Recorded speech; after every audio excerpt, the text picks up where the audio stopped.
everyone! So tonight we're going to be talking about characters, and this is really relevant to my particular channel because I do characters all the time. It's one of my favorite things to do. I like to sculpt them, I like to paint them, and actually recently I've really been getting into hand painting them with gel products, gel paint, gel polish. And so it's a question I get all the time is how do you examine a character to learn how to break it apart to be able to recreate it. So I'm hoping this class doesn't just teach you how to make the Mickey Mouse that we're going to be sketching, but also any character. So you can pick up any character you want, whether it be, a classic Disney character like you'll find a lot on my channel, or one of your favorite animes, or a sketch that some other artist did that isn't even necessarily mainstream. So hopefully the goal out of this is that we can just really learn how to look at a photograph to find common shapes and common measurements so that when you go to apply it to sculpting or painting or sketching, that it's not so scary and overwhelming. And the reason I chose Mickey Mouse is there's a couple reasons. Mickey Mouse is full of these common shapes. He's one of the most easy to sketch characters. So don't get overwhelmed by that either, by the fact that I just say he's one of the most easy to sketch ones. It's just one of those that has a lot of those common shapes in him. So that makes it easier for my particular method, is what I should probably say. And then another reason I chose Mickey Mouse is he is the first character that I painted without a tutorial following from somebody else that I just looked at a photograph and I replicated. And I did this when I was in nail school, and it was super overwhelming to paint Mickey Mouse because I hadn't done anything like this before. And so it's one of those things that you have to practice. It isn't something that happens overnight. It's not something that as soon as you watch this video, if you've never done a character before, that you'll be very fluent in. It's something that you have to retrain your brain and rewire your brain to be able to look for these things. And once you have it though, you have it. So that is my piece on that. So welcome.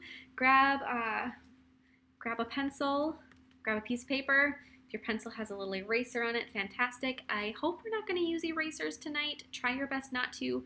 We're not trying to make this perfect. This is by no means a exact thing. It's nothing that you're going to, be framing necessarily. It's just a quick sketch. It's just fun, and yeah, that's pretty much it. And then you also have to have your Mickey Mouse picture. So if you're part of my email group, I attached it to the email, so you should have that Mickey Mouse photograph, hopefully, that was sent to you. Otherwise, I did post it on my Instagram stories, so if you didn't see it there. Otherwise, if you are missing your Mickey Mouse picture, it is just this classic, oh, my camera doesn't like that, just this classic Mickey Mouse photo. It's also in the thumbnail of this video. So if you need to find that picture, that is where it's at. And I kind of put it everywhere, so hopefully you'd find it one place or another.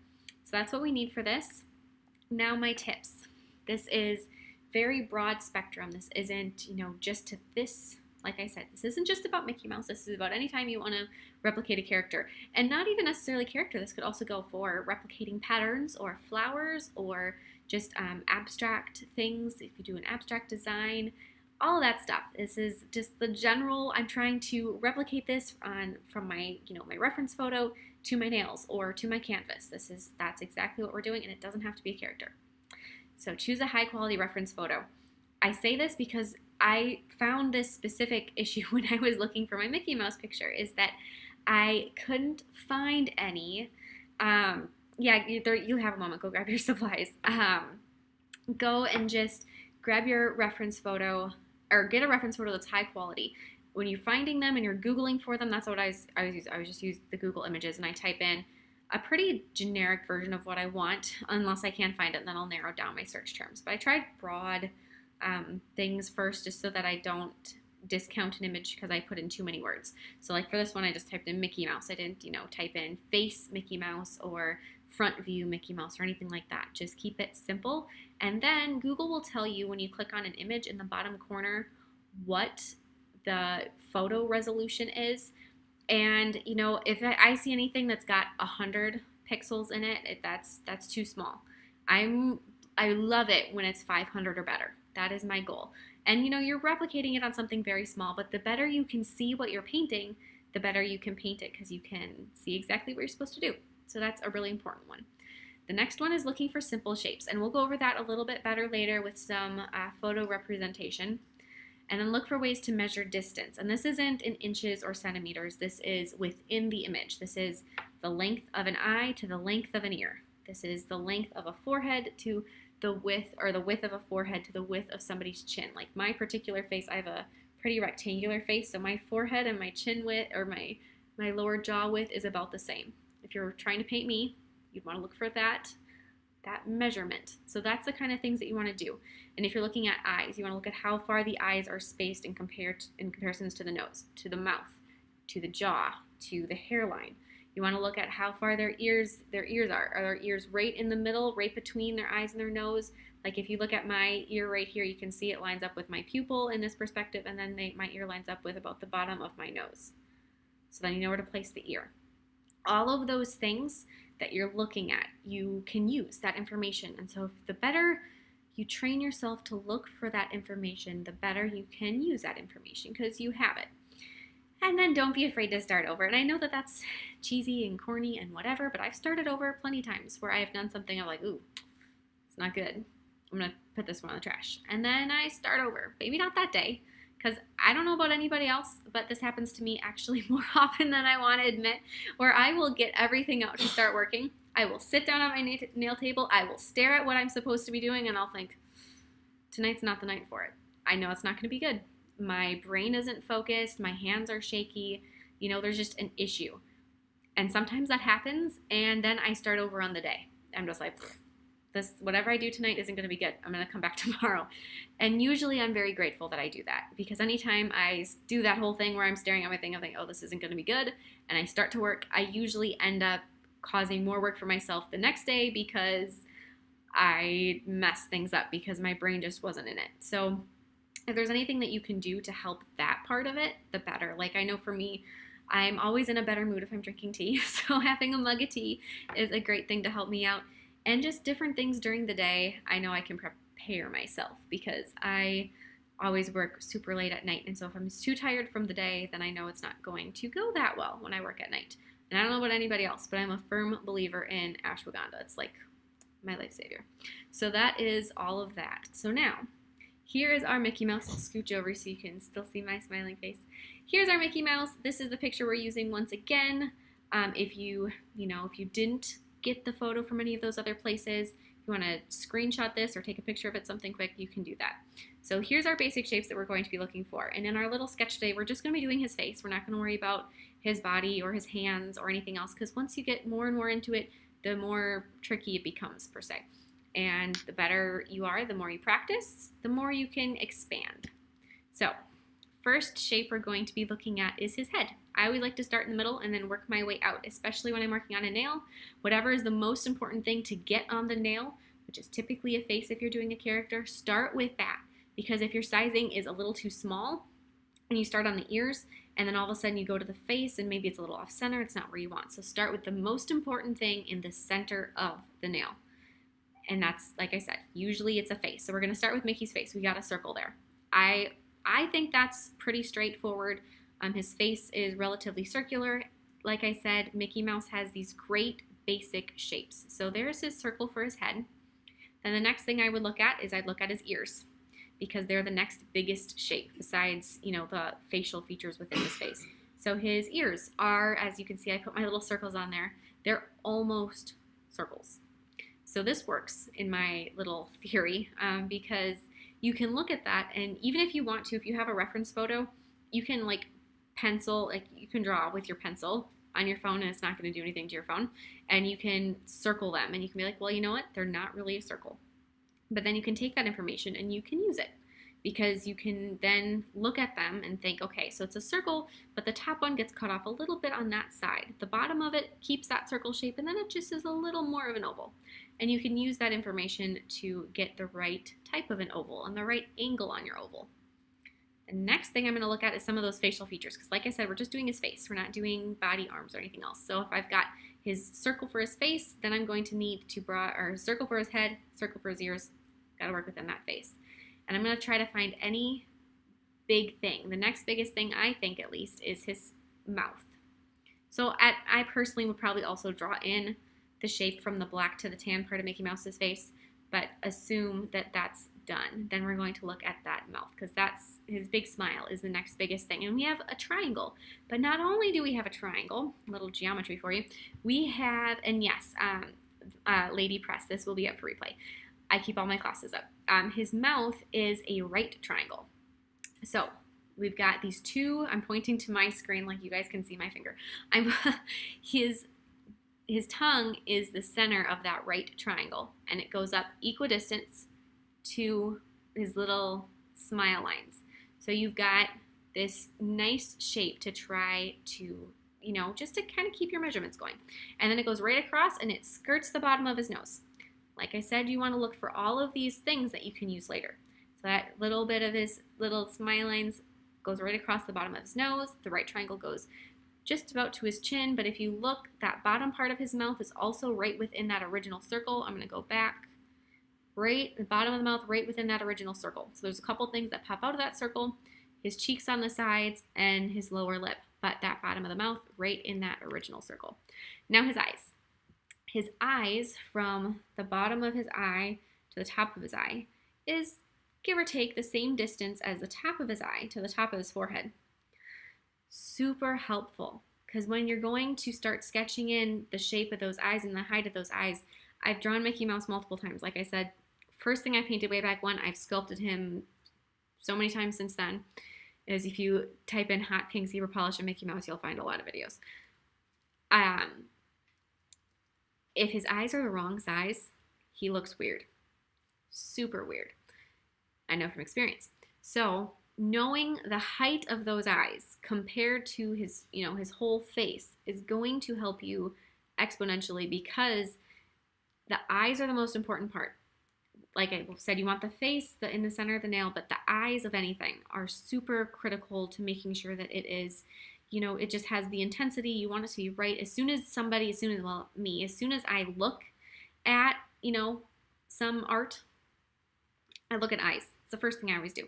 My eyes go to the eyes. So you want to make sure that those are right. And knowing a distance like that, I always, no matter what, look for eye distance and eye comparison to make sure that they get in the right spot. Next one, this one is more or less useful. This one actually I say is more useful for finding the spot for the nose, is that from the top of his nose to the top of his forehead, give or take about the same as his ear. None of these measurements I took out a ruler and I measured. This is all just done visually with my eyes. They don't have to be exactly perfect. They just have to be kind of close. So if you can find measurements that look similar, then that's exactly what you need. Now this last one is where it gets a little trickier. So I've got the distance or the width of his nose compared to his pupils compared to the whites of his eyes. So the reason that this one is helpful is it really just kind of gives you a double check later. This is too much craziness necessarily to try to get when you're doing the initial sketch. It's a lot of different measurements. You know that the nose is about width-wise, between his pupils and his eyes, the whites of his eyes. So that's something that if you're looking at it later and you think, something about my drawing or my painting just looks a little bit off, then you can go back and you can just find these measurements, and maybe you find that you made his nose the same width as his pupils and you just need to make it a little bit bigger, and it's not a big deal.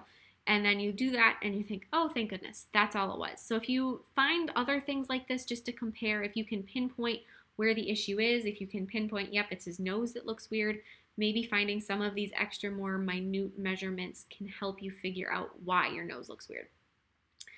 And then you just get him some nose jobs, and then he's all good, right? No, I'm anti-plastic surgery, but yeah, there's that. So here's my piece of paper. Like I said, we need a piece of paper, we need a pencil, and I have character nails on to really just go with this class. And there will be a video on these too soon, probably in about a week. And so I have a question that I'm going to quickly answer. Is it better to start with the face first or the initial sketch? So I never sketch when I'm doing nails. I just go straight for it. I go right in with paint, and I always say, if I mess it up, I'll start over. Otherwise, if I'm doing it on like a canvas, I fully sketch out everything because I'm a little less willy-nilly with a canvas. So I've got my reference photo here. Mine is not going to like my camera very much, so I'm just going to get that out of the way. But we're going to get started. And thank you, everybody. I really like these. They are The first time I've ever worn press-ons though, so we'll see how that goes. It's a little experiment. All right, so we've got my Mickey Mouse picture. So we're gonna go slow, so if anybody is looking for a picture or grabbing their pencil or getting a cup of tea, if you're like me and that makes everything better, then we are just gonna kind of slowly work into this. So we're gonna start, like I said, with his face. Make sure I'm on camera. And when you're sketching, actually, no, let me go back up once. Or down, we'll go here. When you're sketching, I wanna be able, you guys can see my shoulders. This is more specific to sketching than it is for actually working on nails for painting or sculpting. When you're sketching, you don't want to sketch, see, there we go. You don't want to sketch from your wrist like this, because, here, let me grab my pencil. When you're going like this, your circles aren't circular. You want to either sketch from your elbow or your shoulder. I personally like to sketch from my shoulder. So you just kind of do shoulder rotations, and my wrist and my elbow are very locked. Nothing is moving. My fingers aren't moving. This is all very solid until it gets to my shoulder. So I'm just gonna slow like this. And it's actually very relaxing to do. And then when you get into finer little details, then you can go in and then you want to loosen up your hand. So you need to really have pretty decent muscle control over your whole arm that you're sketching with, because you either need to be able to lock things in place when needed and then loosen them up. And when you're holding your pencil later in the loosening stage of sketching, you guys are getting my funny time. You want to be able to hold your pencil pretty loose so that you don't want hard lines on anything. You want everything to be very soft.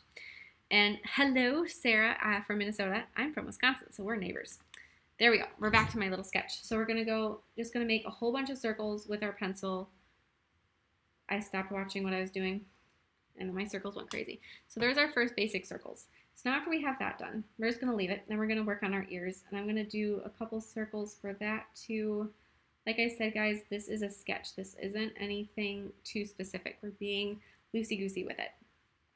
So there we have that. And now after we have that, I'm gonna kind of lock in a couple of my shapes. I'm gonna go right about here, and I'm going to lock in with a little bit more force on my pencil. See, this is where it goes into my fingers and not my shoulder. I'm gonna bring this around, kind of take it around there. And then if you want to use your eraser and get rid of some of those extra lines, you can. I will do that in a second after I get some more of these kind of locked into place. But you see how having all those circles helped you find a more perfect circle than if you were to just try to go on with it first. And now we can look at the ears and get in the ear shape we want. Get some of these nice ears going in. There's the first one. Looks pretty good. And then the second one. Kind of round that out. And then at this point, I am going to go through and erase some of those extra ones. I know I said I was hoping we weren't going to use erasers, but, well, we're going to get rid of some of these.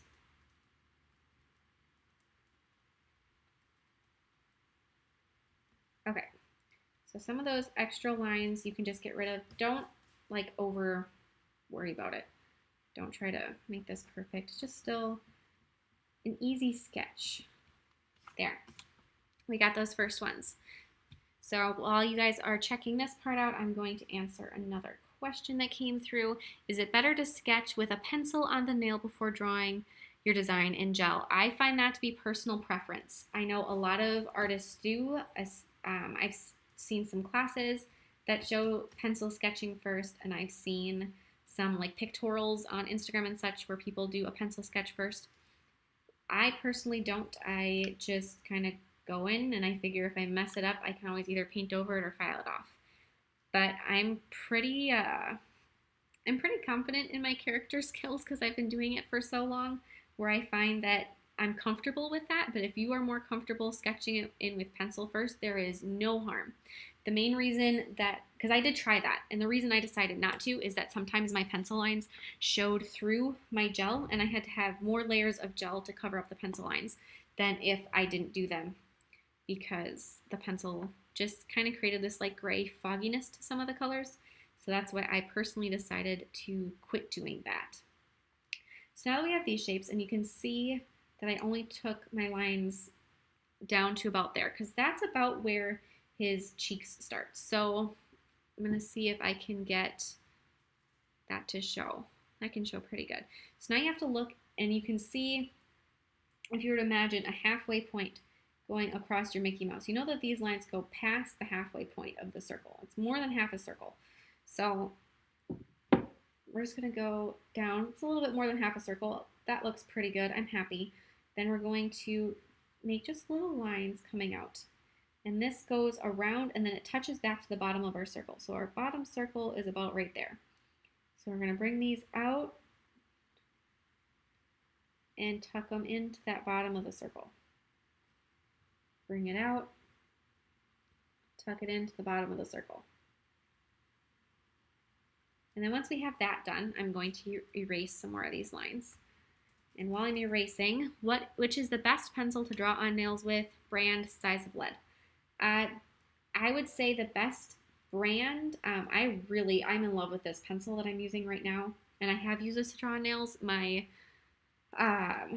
Pride nails, I sketched out the middle cutout of them with, because I did a cutout style 3D French, and I did sketch that out just to keep that nice and symmetrical. And this is the pencil that I use. This is a Papermate mechanical pencil. It's called a Clear Point, and it is 0.9 millimeters, so it's slightly less than a millimeter. It's pretty small. I would just say smallest the better. And as far as what brand, find one that you like the feeling of. I love that this has these little comfort grippy things on it. I find especially if you have longer nails on, it makes it easier to hold the pencil. So that would be something to potentially consider. But I think it doesn't really matter brand. I wouldn't go for like the super cheap ones because sometimes the lead is scratchy, or the graphite. But just go with one that's comfortable in your hand more than anything.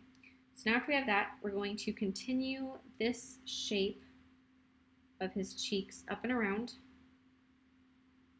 still keeping everything nice and soft.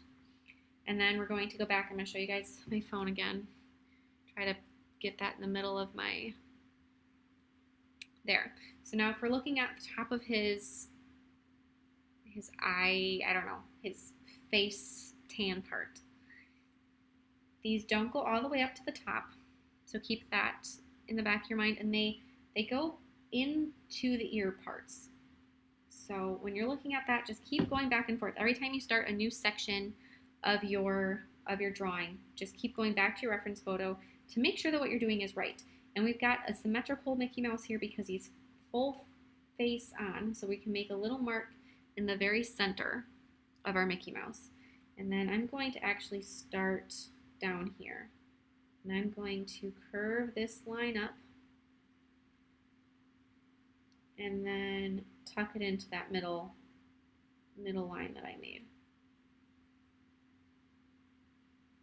And then I'm going to repeat that on the other side.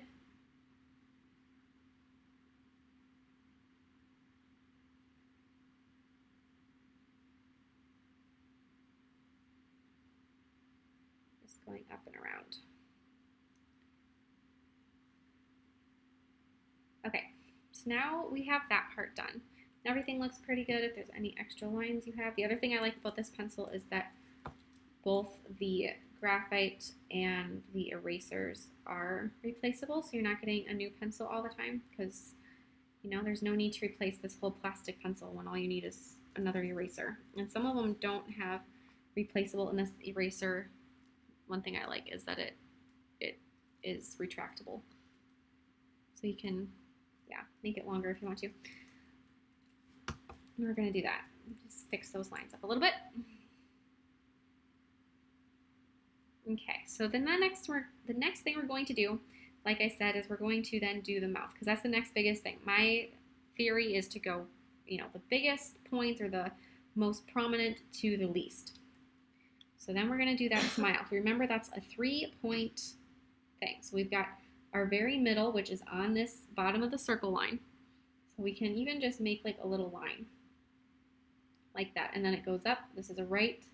And if you're good at eyeballing right lines, you can just eyeball this, or right angles like that. It's a pretty good right angle. Then we're going to I'm going to take and just connect that line across. Okay, now obviously that's not a final part of our Mickey Mouse. That's just part of the sketching process, but it actually, it helps. So then after we have that, we can go through and erase it later if we want to, or just leave it. It's not a big deal. And we're going to take this and we're going to swoop it down for his mouth. A little bit more actually. Take that up a little bit farther down in the curve. Okay. Then at about this spot, this is where it curves down for his mouth and curves back up.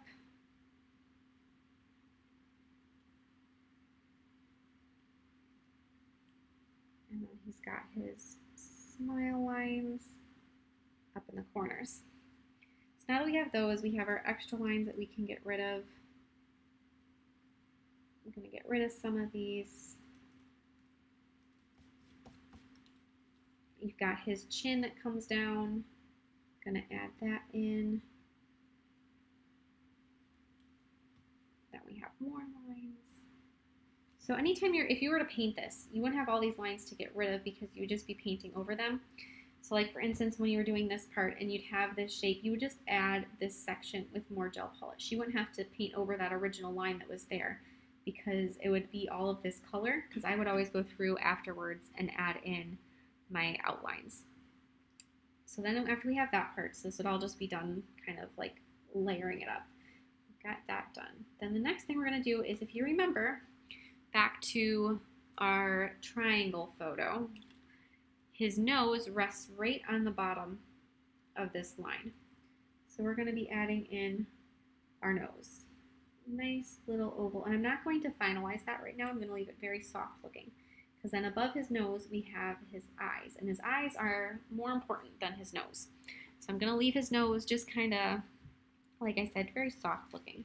So we're going to be going up on top, adding in the line for the bottom of his eyes. And then his eyes, if you remember, are half this height. So if you can eyeball the top of his eyeballs, there's one. Bring this down about halfway, is about there. So that's so helpful. So then you've got those two little reference dots, or three in my case, since I have more than I need. Okay, so now very softly sketch in these eyes.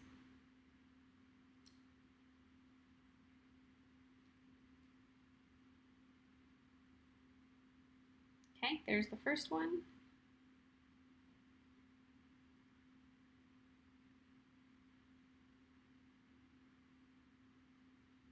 My one dot was a little too far over to the side.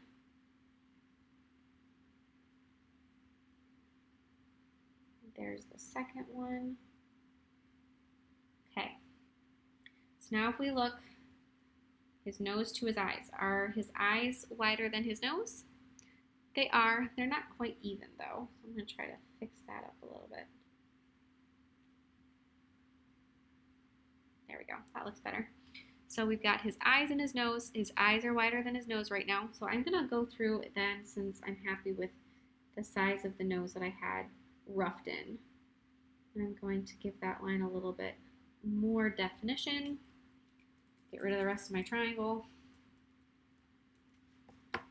And then we can do his pupils, which have to be a little bit more narrow, a little more narrow than his nose is. So we're going to just kind of get those roughed in.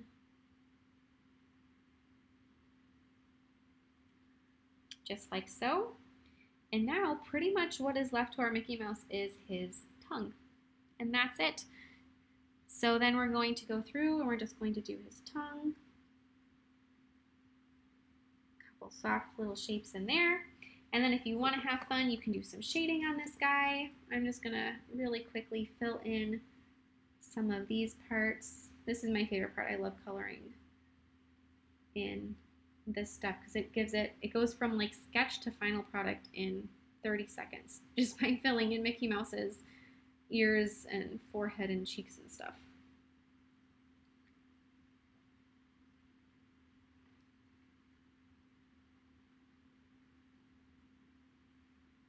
I actually learned to draw using graphite, and I have a client who is looking to get into art, and she was painting, and this client I'm speaking of, is a teenager, and her mom came to me and said, "How did you learn how to draw? What did you do? How did you start?" And I said I started with graphite. I love graphite, actually. It's something that I don't use very often anymore. As far as art goes, for fine art, I normally will go towards acrylic paints. But the great thing with working with graphite is it's so forgiving. You saw how much erasing I did. It's not something that you have to feel very high strung about, because if you make a mistake, you might ruin the whole piece. That doesn't happen with graphite. You can erase something a gazillion times and start over, and it's no big deal. You just keep trudging along, and it's fine. So if you are just wanting to kind of acclimate yourself with finding these shapes, just pick up a pencil and see how that goes for you. Maybe you'll find that just doing it with graphite instead of trying to always go in with paint is a better option for you. So there's our little Mickey Mouse. As far as the comments go, Crystal, I'm so glad that you found this method easy. And then for Lady Mons, keep trying. Like I said, this isn't something that you'll figure out on the first time. The way that I draw is very analytical, and the way that a lot of artists draw is not analytical. I have the left side of my brain and the right side of my brain often battle each other, because my analytical side wants to analyze absolutely everything and make everything a measurement, which sometimes with art is contradictory to just the free-flowing qualities of it.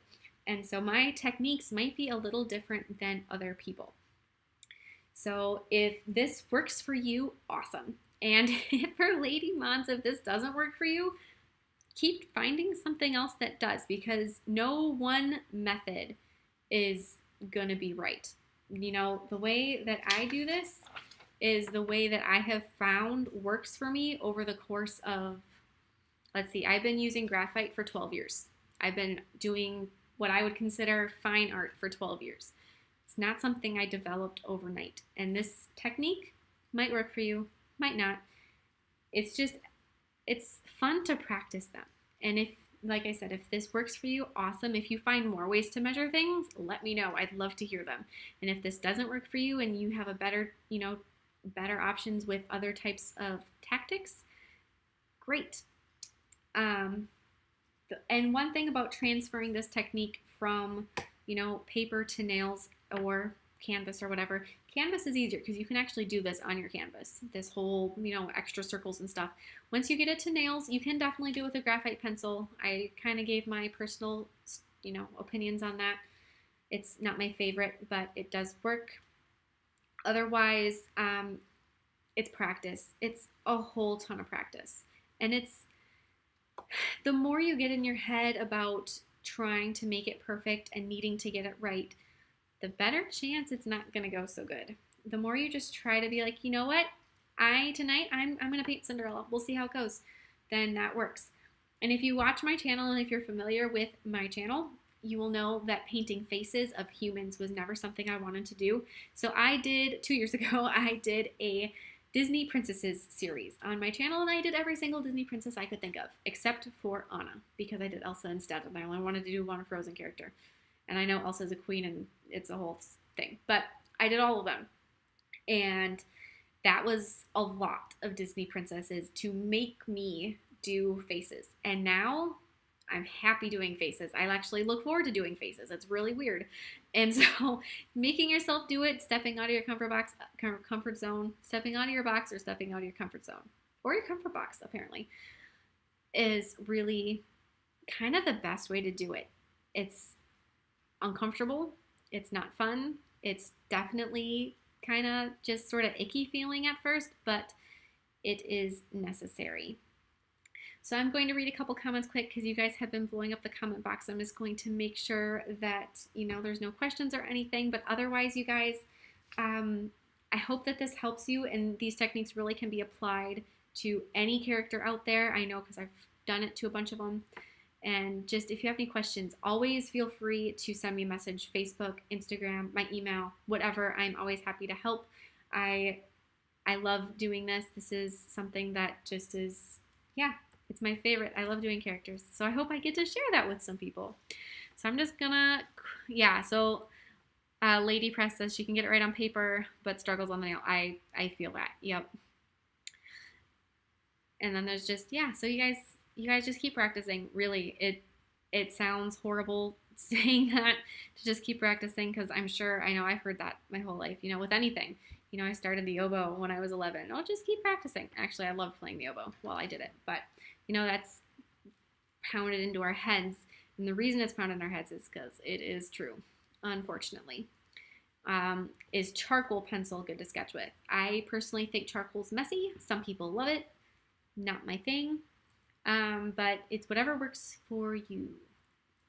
So if you like charcoal better, go for it. So yeah, I think we are good for tonight. This was a quick one, but it was fun. I loved it. This was one I've been looking forward to for a long time because it's just, I don't know, just kind of fun and sketching. And I love to sketch. I do it all the time. So good night, everybody. I will see you next month.